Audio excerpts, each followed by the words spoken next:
Greetings. My name is Mike Levis, and I'm an instructor with the Mount Hood Ski Patrol Avalanche Program. The topic of this presentation is self-rescue. The golden rule of self-rescue that you're going to hear several times throughout this presentation is don't get caught in an avalanche. It's much better to never have to use any of the techniques we're going to discuss in this module. This title slide has several images on it. The image on the left is a snowmobiler. You can see he's in the process of digging himself out. He was caught in an avalanche and partially buried, so he's quite lucky it was only a partial burial. He's quite lucky he didn't get separated from his snowmobile either. The image on the right is a gentleman who was completely buried and was able to dig himself out in pretty short order with the help of his companions. And you can see snow gets everywhere. So he had snow in his eyes and his nose, all over his head, even though he's got a hat on. Having said that, there's some techniques to help if you are unfortunate enough to get caught. In this module, we'll review briefly some precautions you can take when crossing a slope that you suspect can slide. We will then discuss the steps to take to escape an avalanche if caught, and things you can do to increase your odds of survival if you can't escape. So what if your route takes you across a slope that looks suspect? What should your plan be to minimize risk? Your best choice will be to look for an alternate route. Avoiding risk is the best form of risk minimization. If there are no viable alternatives, then make sure you pick a route that everyone in the group can ski. Having a team member get sketched out and stopped while traversing a suspect slope increases risk significantly. Make sure you have a safe staging area out of the slide path. Make sure you've identified escape routes, and make sure everyone understands the point of no return. So the point of no return is the point at which you're committed to that traverse, and there's no turning around to go back to your starting point. You hit the point of no return, and your only option is to keep going.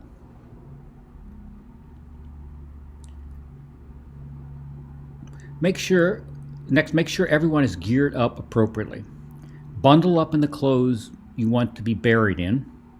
Have your hood on, snug up those pack straps, and remove any straps to your gear, such as wrist straps to your poles.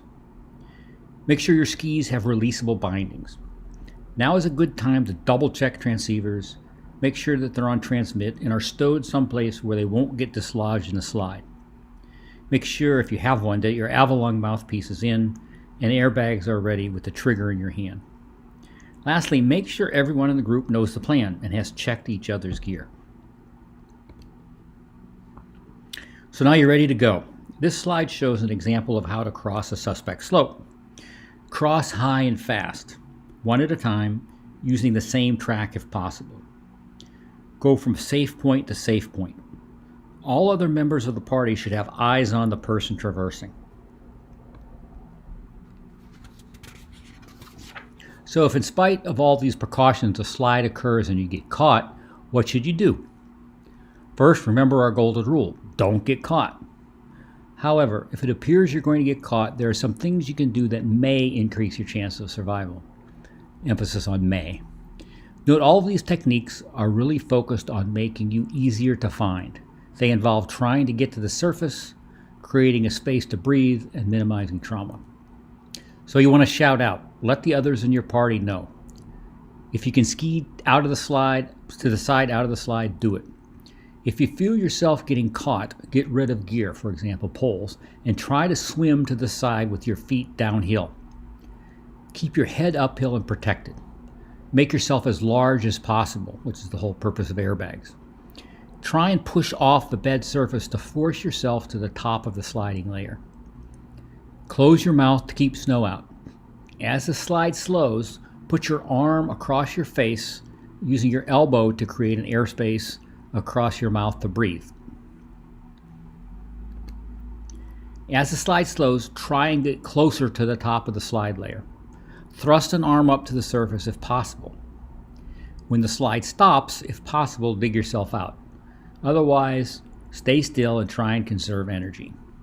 Yell if you hear rescuers nearby.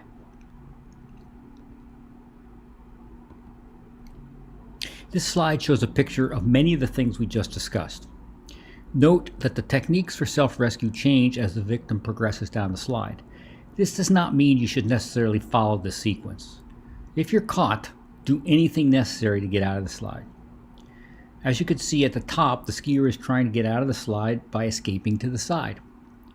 As the slide progresses and the skier is knocked down, the victim tries to swim upstream against the slide or tries to self-arrest to avoid being swept downhill.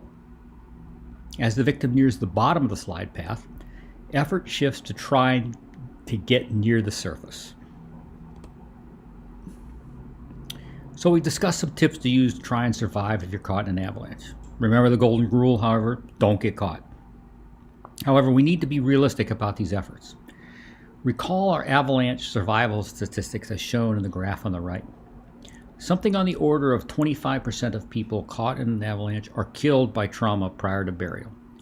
For those not killed by trauma outright, the survival drops to 50% after 15 to 20 minutes of burial. There is some evidence that struggling to stay on top helps. This reduces burial depth and should reduce burial time once you are found. Unfortunately, many of the other techniques may be good in theory, but very hard to do in practice. If you're caught in an avalanche, most likely you will be tossed around uncontrollably in the turbulent flow. You will inhale what surrounds you, snow. Any opening, mouth, ears, nose, etc., will get packed with snow.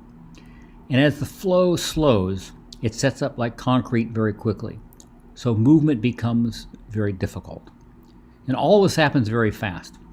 So if you've ever been in an auto crash, you know that it seems to be unfolding in slow motion in front of you, but really it happens in the blink of an eye and there's very little time to do anything. Think about what you did in that situation. Were you able to react? What would you have done if you did not have airbags or seatbelts? It would have been a pretty unpleasant situation.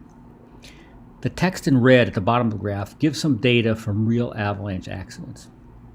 So you can see only 18% of the people caught could get rid of skis. 50% were unable to swim. 50% were completely buried. They were completely buried. Were able to create an air pocket and were able to keep breathing. So your best technique for self-rescue is don't get caught in an avalanche. That wraps up this module. Thank you for listening.